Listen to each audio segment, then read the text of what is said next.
그래서 계속 구국 기도회를 하고 계셔요. 작년에 한동대 우리가 집회할 때 같이 이렇게 섬기고 그 이후에도 지속적으로 모여서 하나님께 기도할 때 참 하나님께서 포항구국 기도회를 통하여서도 하나님 놀라운 일들을 행하시고 나타내셨어요. 그런데 그 일을 매주 지속적으로 섬긴다는 게 쉽지 않거든. 한 번, 두 번은 이렇게 할 수 있는데, 근데 우리 예수로교회 우리 김비룡 목사님 그 일을 계속 섬기시고 또 참 나라와 민족을 위해서 이렇게 기도하는 소식을 들으면서 우리도 혼자가 아니구나. 대구도 또 포항도 전국 각지에 강주에 서울에 이렇게 하나님께서 기도하는 사람들을 숨겨 놓으셨어요. 이 나라는 한 가정에 기도하는 어머니가 있으면은 그 가정은 망하지 않는다. 기도하는 교회가 있는 한 이 나라는 망하지 않을 거예요. 그래서 곳곳에 그렇게 세워놓은 하나님의 사람들이 있는데 포항에서 이 새벽에 이곳까지 오셔서 또 말씀을 전해주시게 되었는데 예수로교회 우리 김비룡 목사님 나오셔서 말씀 전할 때 큰 은혜 받으시기 바랍니다. 우리 박수로 한번 환영하겠습니다.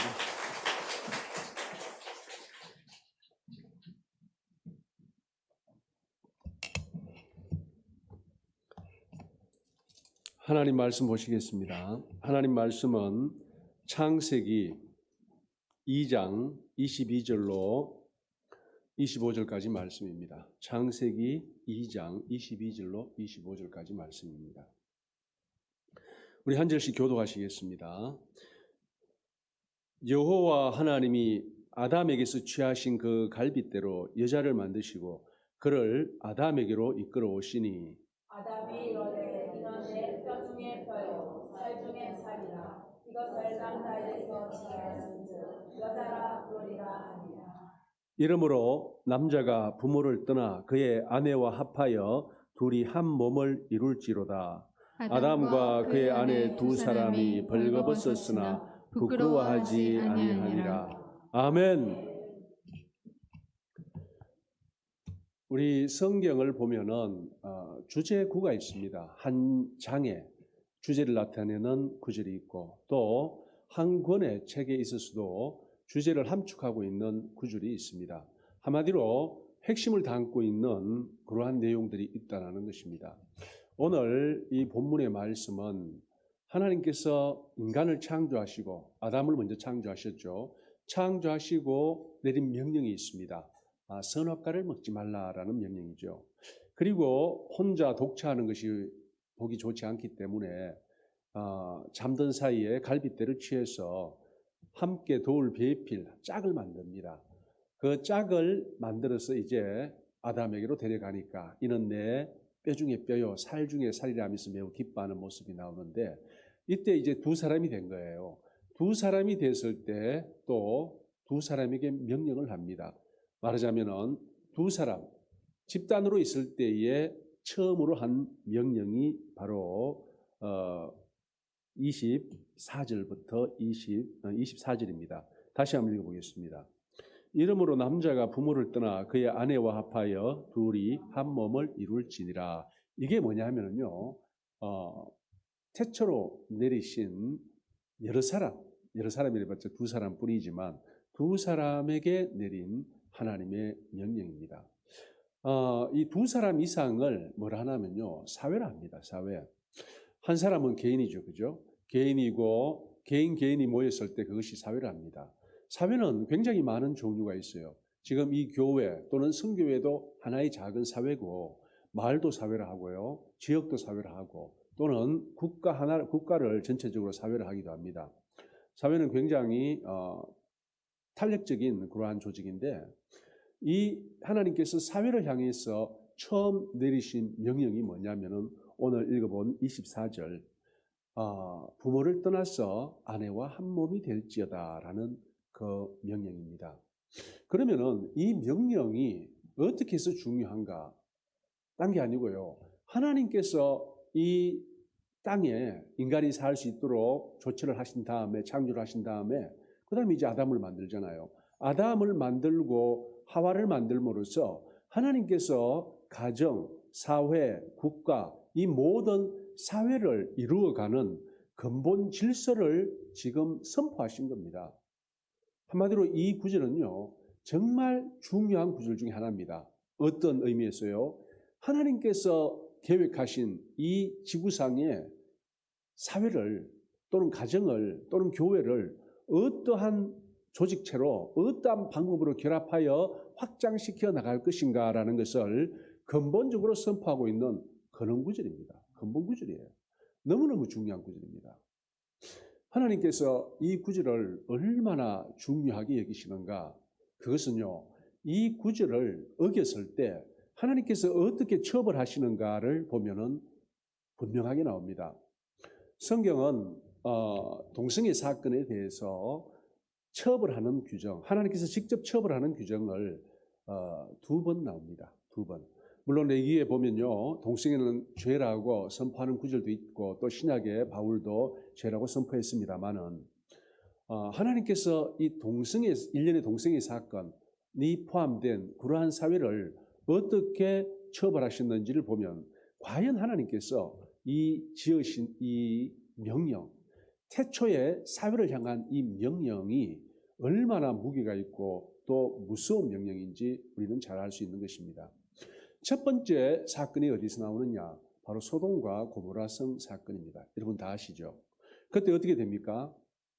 바로 전날, 소돔과 고모라성이 망하기 전날 하나님께서 천사를 2명 보내셔서 소돔과 고모라성이 어떤 영적 상황에 또는 어떤 죄악에 빠져 있는지를 보여주는데 그 대표성을 가진 사건이 뭐냐? 바로 동성애 사건입니다. 물론 소돔과 고모라가 여러모로 도덕적으로 타락했고 하나님의 말씀과는 거리가 많이 먼 그러한 사회였을 것입니다. 그런데 그 중에 그 모든 하나님을 떠난 또는 하나님을 배반한 그 모든 모습을 보여주는 하나의 사건으로서 동성애 사건을 보여주신 겁니다.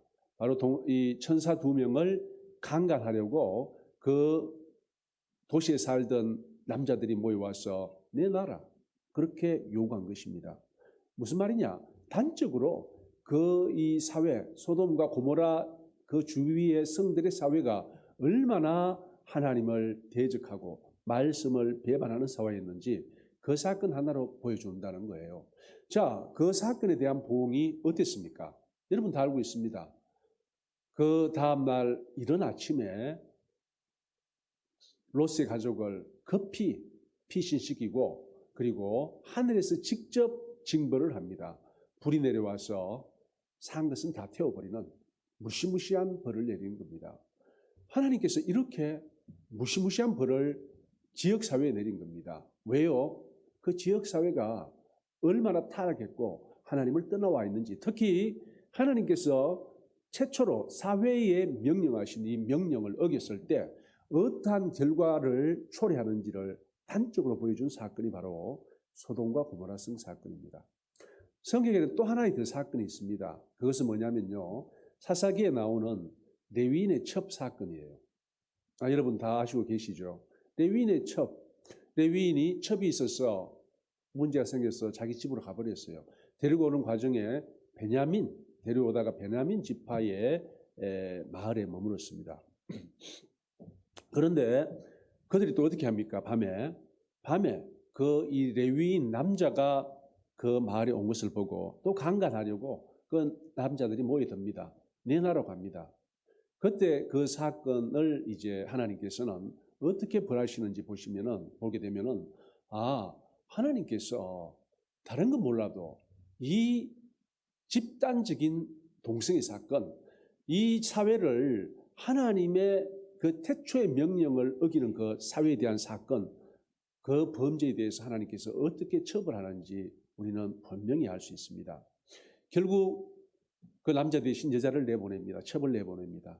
밤새도록 강간당하다가 그 문 앞에서 아침에 보니까 죽어 있었습니다. 그래서 그 몸을 12조각을 내서 12부족에 보냅니다.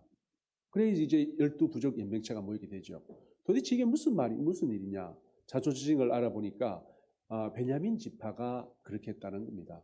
그래서 12부족이 다 모여서 베냐민에게 갑니다. 그 범죄한 사람들을 내어놓아라. 저는 옛날에 성경을 읽으면요, 이 부분이 이해가 안 됐습니다. 왜 이해가 안 됐느냐? 왜 베냐민 사람들이 저렇게 도저히 상식적이지 않는 그러한 선택을 했을까? 범죄한 사람이 10이든 20이든 내주면 됩니다. 그러면은 그들을 율법에 따라 처리를 하고 돌아갔을 거예요. 다음부터 그러지 마라. 교훈을 남기고요. 그런데 그들은 그렇게 하지 않았습니다. 어떻게 했습니까? 잘 아시다시피 나머지 11부족과 전쟁을 택했습니다. 저는 그걸 옛날에 읽으면서 왜 이랬을까? 왜 전쟁을 했을까?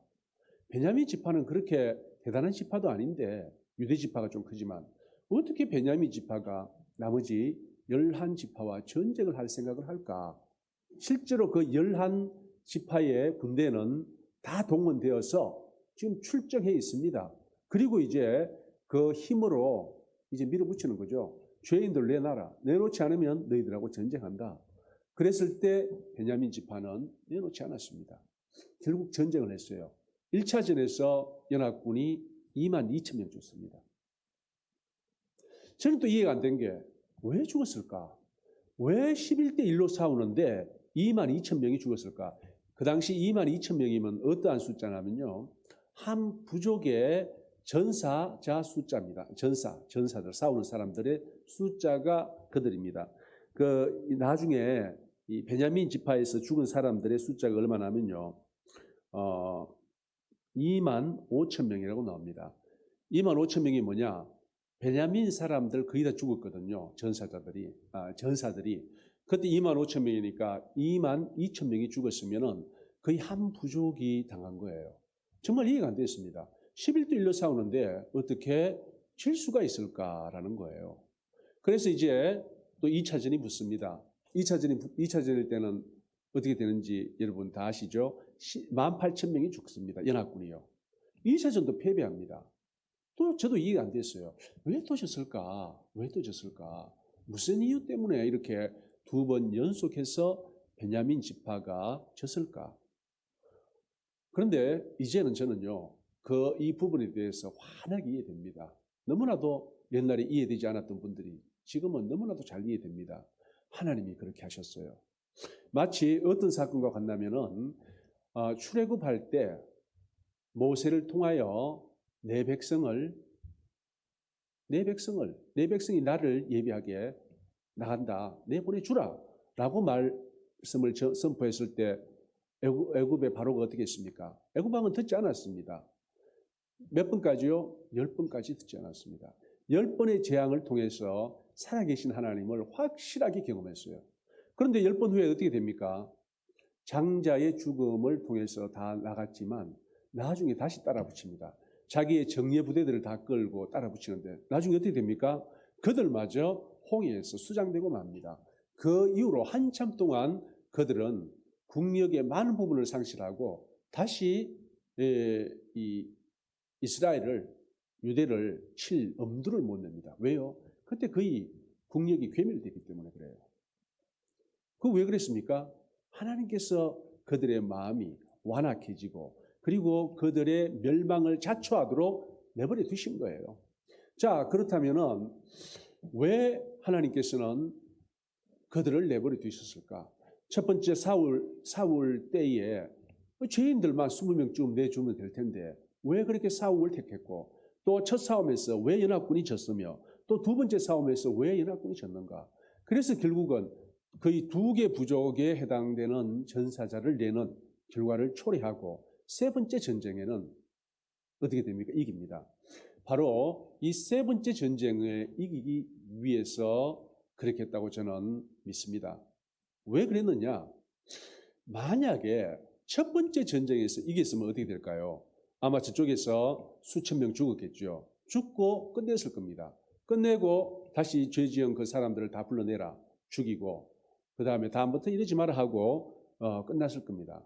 하지만 하나님께서는 하나님의 이 사회를 향한 첫 번째 명령, 근본적인 명령을 어기는 자들에 대해서 그냥 대충 하고 넘어갈 생각이 전혀 없었어요. 어떻게 해요? 뿌리까지 끝장을 보기를 원하시는 하나님의 모습. 특히 어떤 데서요? 이 사회, 이 교회와 사회와 가정을 이루는 근본 규칙에 대해서 이것을 어기는 자들이 어떻게 결말을 맞는가, 하나님의 어떠한 징벌과 벌을 당하는지 역사를 통해 보여주시기를 원했던 겁니다. 그래서 그들의 마음을 완악해 하시고 첫 번째, 두 번째 전쟁에서 지게 하셨던 거예요. 세 번째 전쟁은 어떻게 됩니까? 세 번째 전쟁에서는요, 명령을 이렇게 내립니다. 베냐민에 속한 것은 사람이든 짐승이든 생명이 하나도 붙어 있지 않게 하라. 왜 그랬을까요?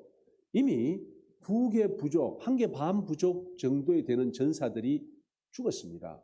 이제 그들은요, 눈에 보이는 게 없습니다. 저놈들 다 안 죽이면은 끝이 없다. 저놈들을 다 죽여야 전쟁이 끝이다. 라는 독을 품었던 거예요. 왜요? 하나님의 사회를 향한 근본 명령을 어긴 그들에 대해서 하나님께서 어떻게 대처하시는지, 벌 주시는지, 하나님이 그들에 대해서 얼마나 분노하시는지를 성경을 통해서 역사에 남기고 싶으셨던 것이 하나님의 마음이고 계획이고 의도였던 것입니다. 그래서 셋째 전쟁에서 이깁니다. 이기고 실제로 생명 있는 모든 것은 죽여버립니다. 그런데 전쟁에 진출한 이제 600명의 전사들이 이제 끝났구나 하고 도망을 갑니다. 림몬 바이슨으로 도망을 가서 거기 높은 데 올라갑니다. 높은 데 올라가 버리면은요, 밑에서 어떻게 할 수가 없는 그러한 요새입니다. 이제 4개월이 지나요. 4개월쯤이 지났을 때 연합군의 마음이 가라앉습니다. 가라앉고 이러다가 우리 한 부족이 끝장이 나겠구나라고 돌이킵니다. 그때서야 남은 600명에 대해서 용서해 줄 마음이 생긴 거예요. 용서해 주고 어떻게 됩니까? 다시 부족으로서 살아갈 수 있도록 조치를 취해 줍니다. 결국 우리는 이 사건을 통해서 무엇을 알 수 있는가? 하나님께서 아담과 하와, 아담이 혼자 있을 때가 아니고 아담과 하와 둘이 있을 때에 내린 그 근원적 명령, 바로 가정과 사회와 교회를 향한 근원적 명령을 어기는 자들에 대해 하나님께서 얼마나 혹독하게 처벌을 하시는지를 분명히 보여준 사건입니다. 그리고 동성애 사건은 없습니다. 성경에. 그냥 작은 사건이 있더라도 그렇게 집단적인 동성애 사건을 보여주시고 하나님께서 그들을 어떻게 다루시는지를 또 보여주는 사건은 없습니다. 다만 성경에 이제 동성애는 분명히 죄라고 이야기를 합니다. 자, 같은 사형죄가 있습니다. 사형을 당할 그런 죄가 여럿이 있어요. 그런데 사형이라도 다 같은 죄가 아닙니다. 어떤 죄는요, 용서할 수 없는 죄가 있고 어떤 죄는 만약에 한 번이 아니고 10번, 100번을 죽일 수 있다면 100번을 죽일 죄가 있다라는 거예요. 그것이 뭐라고요? 하나님의 대처 방법을 보면 압니다. 같은 죄라도 똑같이 취급하지 않습니다. 살인죄, 살인죄도 큰 죄잖아요. 하지만 살인죄를 저질렀다고 하나님께서 소돔과 고모라 같이 또는 베냐민 지파, 레위인의 첩 사건과 같이 다루지는 않는다는 거예요.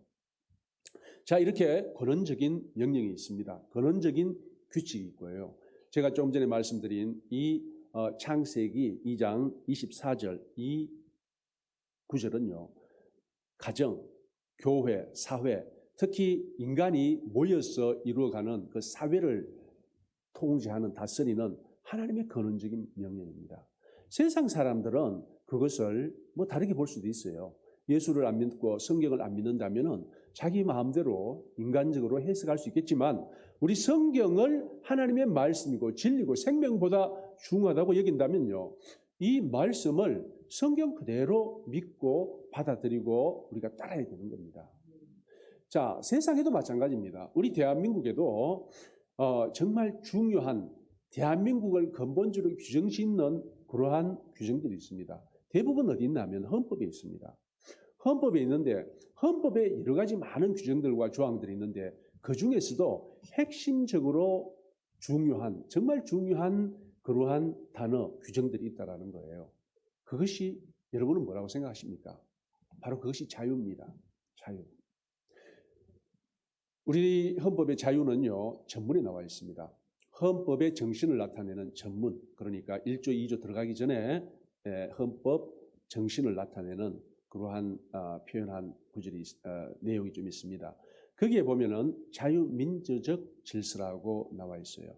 그리고 헌법 4조에 보면요, 우리 대한민국 통일은 자유민주적 질서에 의해서 통일이 되어야 된다고 분명히 말하고 있습니다. 그래서 연방제 통일은요, 사실 헌법이 바뀌지 않으면 불가능합니다. 그래서 어떻게든지 헌법을 바꾸려고 하는 것이 바로 오늘날 이 집권 세력의 노력입니다. 어떻게든지 헌법을 바꾸려고 합니다. 그렇게 해서 자유를 없애려는 거죠. 실제로 2018년도, 2017년도에 현 정권이 정권을 잡았죠. 그리고 2018년도에 이제 헌법 개정 시도가 있었습니다. 헌법 개정을 하려고 할 때 가장 먼저 이제 그 헌법위원회에서 여러 가지 의견들이 있었을 거 아닙니까? 그리고 첫 번째 그 인터뷰가 아니고 이 방송에 언론에 이제 그 기사를 냈는데 그게 뭐냐면은 이제 이번 헌법에서 새로 만들어질 헌법에서는 자유를 삭제한다라는 거예요. 그러니까 자유민주주의에서 자유를 삭제해버리면 그냥 민주주의가 되죠. 그렇게 한다고 했어요. 그걸 이제 언론에 발표했을 때 엄청나게 많은 그런 기사가 나오니까 댓글이 달렸죠. 댓글이 달리고 또 뭐가 달리냐면 뭐 좋아요, 싫어요. 그런데 거의 대부분 싫어요와 비난하는 댓글이 달렸어요. 거의 95% 이상이에요. 그러니까 그랬다가는 아예 헌법 개정 작업이 이루어지지 않잖아요. 국민들이 다 싫어하는데 그래서 4시간 만에 번복을 했습니다. 그런데 처음에 발표할 때에 어떻게 우리가 자유를 빼는 이유가 뭐냐고 이렇게 이야기를 했냐면은 자유민주주의에서 자유를 빼므로써 우리는 좀 더 다양한 민주주의를 수용할 수 있다. 다양한 민주주의를 수용하기 위해서 자유를 뺀다라는 거예요. 민주주의는요, 좀 다양한 표현입니다. 폭넓은 표현이에요.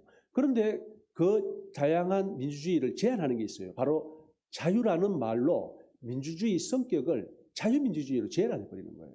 그럼 자유민주주의 아니면 어떤 민주주의가 있나요? 북한같이 인민민주주의가 있어요. 또는 사회민주주의가 있어요. 그러니까 이 자유민주주의가 아닌 모든 민주주의는요, 아주 악한 겁니다. 악한 거예요. 그래서 오늘날 사회주의를 표방하는 모든 국가들도 민주주의라 하지만 그 앞에는 자유자가 붙어 있지 않는 거예요. 그래서 이 정부가 자유를 삭제한 헌법을 개정하려고 그렇게 했죠. 그랬는데 워낙 여론이 안 좋으니까 4시간 만에 말을 바꿉니다. 뭐라고 바꾸는지 아세요? 실수였다고요. 실수였다고. 너무 어처구니 없지요. 분명히 자유를 빼는 취지를 이야기할 때는 다양한 민주주의를 수용하기 위해서 그랬다고 했는데 실제로 딱 그 여론이 안 좋아지니까 실수였다고 그렇게 얼버무려버리면서 빼버리는 겁니다. 그랬던 거예요. 오늘날 이 학생들이 보는 교과서에서도 지금까지는 자유민주주의라는 단어가 들어가 있었는데 지금은 자유를 빼버리는 거예요. 실제로 이 자유민주주의가 아니고 민주주의만 하더라도 우리는 당연히 뭘로 받아들이느냐? 자유민주주의로 이해하는 겁니다. 당연히 자유민주주의예요. 너무나도 당연한 겁니다. 그런데 오늘날은 그것을 못 믿습니다. 왜요? 이 악한 세력들이 어떻게 해서든지 용어를 혼란스럽게 만들어서 사람들을 헷갈리게 만드는 거예요. 그렇게 해서 정말 악한 것을 받아들이도록 교묘하게 유도하는 겁니다. 대표적인 게 뭡니까? 우리는 성별 그러면요. 뭘로 알았습니까? 이건 남자, 여자로 알았죠. 너무나도 당연한 이야기입니다. 하지만 지금 성하면은 남자, 여자보다는 젠더, 사회적 성, 40, 50 또는 60, 70까지 된다는 그 다양한 성을 이야기하는 게 됐습니다. 심지어는 양성해놓고 그 안에는 성의 개념, 젠더의 개념을 이야기하는 경우도 있고요. 이렇게 이제 속이는 겁니다. 그리고 나중에 법만 만들어지면 어떻게 됩니까? 이 양성 안에는 젠더 개념도 들어가 있다. 또 이 엉뚱한 소리 하는 거예요. 어떻게든지 눈을 속여서 그들의 목적을 달성하려고 하는 게 오늘날입니다. 용어를 혼란시키기까지 그들의 목적을 달성하려고 하는 거예요. 자, 이 자유민주주의에서 민주주의 제도에서 근본되는 이 규정, 헌법의 근본 규정이 자유라고 했습니다. 그래서 어떻게든지 이 자유를 빼버리려고 하는 거예요. 자유를 빼버리면 어떻게 됩니까? 그러면요, 우리 신앙인들에게 가장 먼저 타격이 받는 것은 헌법 20조에서 보장한 이 신앙의 자유입니다. 종교의 자유. 종교의 자유가 손상을 받습니다. 자유민주주의에서 자유가 있을 때는 모든 자유권적 기본권들이 강력하게 보장을 받을 수 있어요. 그런데 자유가 없어졌다. 그러면은 실제로 다양한 민주주의를 포용하게 됩니다. 거기에는 인민민주주의, 사회민주주의도 있어요. 특히 이 사회민주주의가 되어버리면요, 개인의 자유권적 기본권은 위축되고 작아집니다. 여러분들은 사회에 대해서 무슨 거부감 없지요? 왜? 항상 사회란 말을 쓰니까. 맞습니다. 사회란 말은요, 이 가치 중립적인 단어입니다. 사회 자체가 옳다, 그러다 이런 것을 의미하는 단어가 아닙니다. 사회가 뭐냐면은 두 사람 이상이 모인 그 집단을 사회를 하는 거예요. 그러니까 지역사회, 교회사회, 국가사회 다 됩니다. 그래서 사회라는 단어는 문제가 없어요. 하지만 사회주의는요, 악입니다. 사회주의는 악이에요. 왜냐하면 사회주의라는 것은 모든 정책들을, 국가가 정책들을 개인 중심이 아니고 집단 중심으로 실시하겠다는 겁니다. 그게 사회주의예요. 그러면 어떻게 됩니까? 그 사회 안에 개개인들의 자유는 위축될 수밖에 없죠. 지금 우리 자유민주주의는 뭡니까? 이 개인주의에 바탕한 거예요. 그러니까 한 명 한 명의 자유를 최대한 존중하고 보장하는 제도가 바로 이 자유민주주의인데, 사회주의는 어떻게 되느냐? 한 명 한 명의 이 자유를 존중하기보다는 집단을 위해서 모든 것이 우선시되는 정치 제도가 바로 사회주의인 겁니다. 그러면 그 안에서 개인의 자유는 당연히 위축될 수밖에 없죠. 그렇습니다. 그래서 어느 사회든지 사회주의라고 표방하는 나라에서는요, 신앙의 자유가 위축되고, 특히 우리 기독교가 엄청난 핍박뿐만 아니라 기독교가 이제 급격하게 기독교인이 위축되고 있는 거예요. 한마디로 기독교가 없어지는 그런 길로 가고 있는 것이 바로 모든 사회주의, 오늘날 사회주의 국가입니다. 또는 온건한 사회주의를 표방한다 하더라도 똑같은 결과를 나온다는 거예요. 왜요? 이 사회주의가 근본적으로 어디에서 나왔느냐? 바로 무신론에서 나온 겁니다. 무신론. 하나님을 인정하지 않는 그러한 철학 바탕에서 나온 정치 이념입니다. 그러다 보니까 우리 신앙을 하는, 특히 우리 기독교인들에게는 굉장히 치명적인 제도가 되는 거예요. 사회라는 말은 나쁘지도 좋지도 않습니다. 하지만 사회주의가 아주 악인 것입니다. 자, 이렇게 대한민국의 정체성을 규정짓는 단어가 바로 이 자유입니다. 오늘날 우리는 자유 대한민국 속에서 살고 있어요. 우리 성경에서 봤듯이 이 사회, 하나님께서 사회 조직, 가장 작은 사회, 바로 가정이죠. 남자와 여자가 모여서 한 가정을 이룰 때에 명령하신 이 명령이 성경에 나와 있는 사회를 향한 근원적인 규정이듯이, 마찬가지로 헌법에 나와 있는 자유민주주의는요, 우리 국가와 또 이 사회를 근본적으로 규정짓는 매우 중요한 규정이라는 거예요.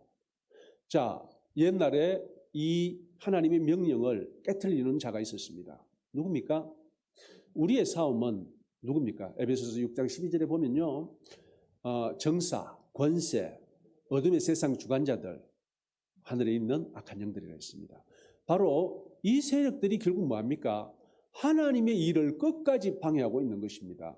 이 사회를 향한 하나님의 근본 규정인 한 남자와 한 여자가 만나서 결혼하고 생육하고 번성하여 땅에 충만하라는 이 근본적인 명령을 어떻게 해서든지 어기고 있는 거예요. 마찬가지로 그 세력들이 계속해서 이 자유 대한민국에서 자유를 빼앗아가려고 하는 겁니다. 자유를 빼앗아가면 어떻게 됩니까? 자유를 잃어버리면요, 가장 먼저 타격받는 것이 뭐냐? 바로 종교입니다. 종교. 특히 우리 기독교입니다. 기독교는요, 엄청난 타격을 받습니다. 특별히 요즘 문제가 되는 게 차별금지법이죠.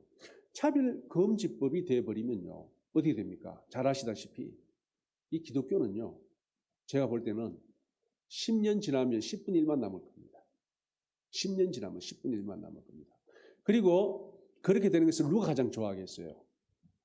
우리의 싸움의 대상, 정세, 권사, 세상의 어둠 주관자들, 또 어둠의 세상 주관자들, 그리고 하늘에 있는 악한 영들인데 그들로부터 지시를 받아 지금 행하고 있는 자유를 억압하려는 그 세력들이라는 거예요. 결국 오늘날 우리 헌법의 가치를, 자유민주주의의 가치를 훼손하려는 그 세력들, 배후의 세력, 그리고 성경에서 하나님께서 이 사회를 향해서 명령하신 그 근원적인 명령을 뒤엎으려는 그 세력들은 같은 세력들입니다.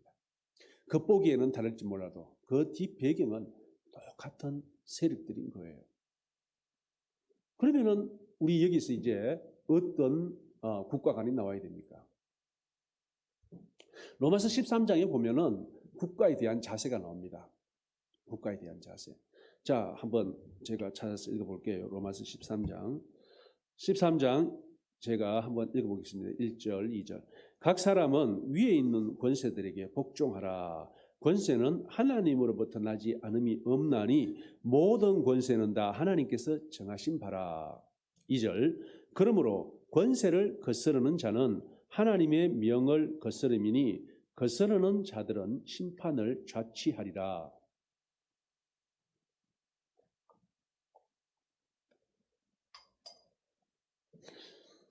위에 있는 권세들은 하나님께서 허락하시고 하나님으로부터 나왔으니까 무조건 복종하라 이 말이죠.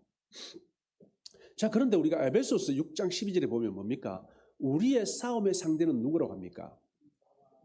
예, 정사와 권세와 세상의 어둠의 세상 주관자들과 그리고 하늘에 있는 악한 영들이랍니다. 여기 권세가 바로 6장 12절에 나오는 에베소서 6장 12절에 나오는 권세와 똑같은 단어입니다. 여기에서는 복종하라 하고 저기에서는 싸우라고 하네요. 자, 그러면은 복종하라 하는 권세의 성격이 그 밑으로 나와 있습니다. 한번 보겠습니다. 3절 보세요. 다스리는 자들은 선한 일에 대하여 두려움이 되지 않고 악한 일에 대하여 되나니 네가 권세를 두려워하지 아니하려느냐? 선을 행하라. 그리하면 그에게 칭찬을 받으리라. 첫째, 이 우리가 복종해야 될 권세는 어떤 권세냐? 선한 일에 대하여 전혀 두려움이 되지 않습니다. 우리가 선한 일을 할 때는 우리는 권세를 두려워할 필요가 없는 거예요. 바로 그러한 권세에 우리는 복종을 해야 됩니다. 다만 우리가 악한 일을 할 때는 우리는 권세를 두려워해야 됩니다. 그들이 칼을 공연히 차고 다니는 게 아니기 때문에 그 뒤에 나오는데요. 자, 두 번째 조건 볼게요. 4절 보세요. 그는 하나님의 사역자가 되어 내게 선을 베푸는 자니라. 그러나 내가 악을 행하거든 두려워하라. 그가 공연히 칼을 가지지 아니하였으니 곧 하나님의 사역자가 되어 악을 행하는 자에게 진노하심을 따라 보응하는 자니라. 두 번째 조건이 또 나와 있네요. 우리가 복종해야 될 권세의 두 번째 조건 뭡니까? 하나님의 사역자 역할을 하는 권세라는 겁니다. 하나님의 사역자가 뭡니까? 하나님의 일꾼이죠. 천사들이죠. 또는 하나님의 일을 맡아서 하는 그러한 오늘날 하나님의 사역자들은 목회자들 뭐 그렇게 볼 수 있는데요. 결국 우리가 복종해야 되고 하나님으로부터 낫다고 하는 그런 권세는 어떤 권세냐? 우리가 선한 일을 할 때는 전혀 두려움이 대상이 되지 않는 권세예요. 그리고 하나님의 사역자가 되어서 하나님의 일을 대신 이 땅에 생하는 하나님이는 딴 거 없습니다. 정의 실현입니다. 정의 구현. 정의를 구현하는 일을 대신하는 일을 하는 그러한 바로 권세에 대해서 우리가 복종해야 되고 그 권세에 대해서 우리는 하나님으로부터 났다고 하는 겁니다. 만약 그렇지 않다면요. 바로 에베소서 6장 12절 말씀이 적용됩니다. 우리의 싸울 대상이라고 성경은 분명히 말하고 있습니다. 이제 우리 크리스찬들이 국가와 국가의 권세에 대해서 어떠한 어떤 관계성을 가져야 되느냐, 관점을 가져야 되느냐, 바로 이겁니다. 정부는 어떠한 정부여야 된다고요? 예. 하나님의 대행자. 하나님의 대행자가 되어서 여기 보면은요. 뭐라고 나와 있냐면은 선을 행한 사람은 칭찬하고 악을 행하는 사람은 보응한다. 선을 행한 사람을 칭찬하고 악을 행하는 사람을 보응한다. 그게 두 단어로 이야기, 한 단어, 두 글자인 한 단어로 이야기를 하면요. 그게 바로 정의입니다. 정의. 정의는 딴 게 아니고요. 행한 대로 갚아주는 게 정의예요. 계시록에 보면요. 이 행위대로 갚아준다라는 말이 3번 나옵니다. 뭐냐면요. 최후 심판의 책은 끊임없이 정의를 이야기를 합니다. 정의요. 바로 정의를 행하는 공권력에 대해서 우리는 어떻게 해요? 복종하라. 하나님께로부터 났다. 만약 그렇지 않다면요. 그것은 에베소서 6장 12절 말씀이 적용되어서 우리가 싸워야 할 대상이라고 분명히 이야기를 하고 있습니다. 하나님께서 태초로 만드신 사회에 대한 근본적인 규정인 한 남자와 한 여자가 만나서 결혼을 하고 가정을 이루고 자녀를 낳고 생산하고 확장되어 이 사회를 이루고 교회를 이루고 국가를 이루고 이것이 하나님께서 태초에 계획하신 방법입니다. 사회를 향한 근본 규정이에요. 이 규정을 어기는 자들은 하나님께서 절대 용서치 않으시고 소돔과 고모라, 베냐민, 레위인의 첩이야기에서 나오는 베냐민 지파에게 행하셨던 그 어마어마한 분노를 통해서 오늘날 세상에 횡행하고 있는 또는 저 유럽에서 횡행하고 있는 이 동성애 만연한 또는 동성애를 법적으로 인정하는 저러한 사회가 어떠한 하나님의 벌을 받게 될까? 저는 참 보면 두렵습니다. 왜요? 저는 하나님의 말씀을 믿어요. 성경에서 그 두 가지 사건을 통해서 마찬가지로 동일하게 오늘날 저들을 어떻게 보시는지 저는 너무나 환하게 보여요. 하나님께서 마지막 날에 다 모아놨다가 한꺼번에 정말 이 소돔과 고모라는 정말 편안한 휴식이다라고 생각할 정도의 징벌을 내리시리라고 저는 확신합니다. 사랑하는 성도 여러분, 우리는 하나님 말씀 앞에 있고 다시 오실 예수 그리스도 앞에 있고 천국 앞에 섰습니다. 디모데후서에서 바울이 디모데에게 말했습니다. 나는 지금 천국 앞에서 다시 오실 예수 그리스도 앞에서 네게 엄히 말한다. 마찬가지입니다. 그 날이 더 가까웠습니다. 우리는 어디 있습니까? 다시 오실 예수 그리스도, 심판주 예수 그리스도 앞에 서 있고 그리고 천국 앞에 서 있습니다. 그렇기 때문에 우리는요. 세상 것을 두려워할 필요가 전혀 없습니다. 천국 앞에 서 있고 심판주 그분은요. 정의를 실현하시는 분입니다. 두 번째 오시는 분은요. 사랑을 실현하시려고 오시는 게 아닙니다. 정의, 계시록에요. 네 행위대로 갚아준다는 말이 3번 나온다고 했습니다. 그것이 바로 정의예요. 정의를 실현하기 위하여 다시 오실 예수님이 오시는 거예요. 그리고 천국을 우리들에게 주기 위하여. 그 하나님 앞에 우리가 서 있습니다. 한마디로 두려워할 게 없다는 거예요. 우리의 믿음의 눈을 가지고 정말 우리 앞에 놓인 그 마지막 경주를 바울과 같은 심정으로 다른 박질해야 됩니다.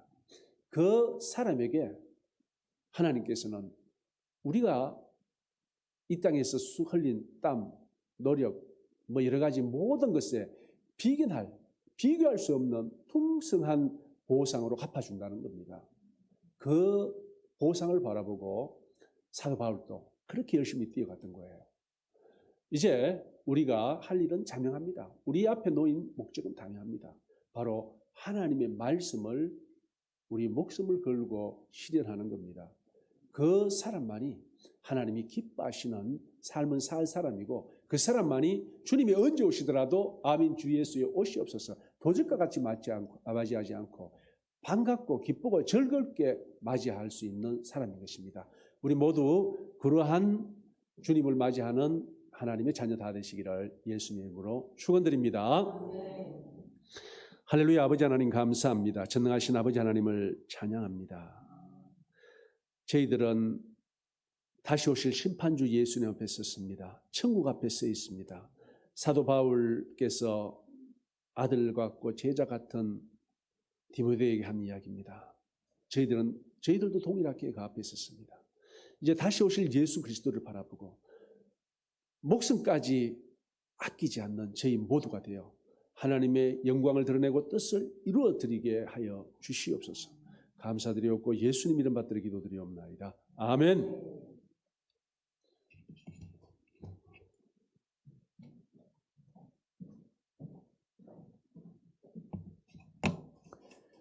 예, 귀한 말씀 감사합니다. 저도 아침에 큰 깨달은 은혜를 받았습니다. 이 법을 전공하지 않으면은 하기가 힘든 그런 설교인데 참 목사님 너무 귀하시고 또 야, 목사님 그 유튜브 하시거든요. 그리고 그 자주 들어가서 좀 들어야 되겠다 이 생각이. 저도 의무를 가지고 있던 건데 참 명쾌하게 아침에 풀어주시고 왜 하나님께서 이걸 그렇게 하시는지 참 강사를 너무 잘 선택했다 생각. 오늘 그 댓글을 다시는 분들도 이게 너무 궁금했는데 왜 하나님께서 그걸 그렇게 하셨는지 의문을 가지고 있던 것들이 아침에 이렇게 풀어주는 그런 저도 그 부분에 대해서 의문은 가졌는데 더 깊이는 하나님 왜 그렇죠? 그러고 있던 건데 지금 몇십 년 만에 풀어주는 것 같아요. 그래서 아침에 너무 기쁜 거예요. 그랬구나. 하나님 그러구나. 그러고 이 전체를 정리를 해주는데 여러분 이 설교는 몇 번씩 다시 들어보십시오. 그러고는 주위에 또 좀 많이 알려주십시오. 우리가 지금 급하게 우리가 금식성회를 이렇게 해서 아직 많이 이게 알려져 있지는 않거든요. 그러나 이제 이게 영상으로 올라가니까 손 몇 번만 클릭하면은 정말 우리가 사랑하는 가족, 친척, 친구, 우리 어떻게 보면 이 메시지는 전 국민이 다 들었으면 하는 마음이거든요. 그래서 여러분 주위에 최대한 이렇게 좀 전해주시는 그런 수고들이 있기를 원합니다. 이 시간에 우리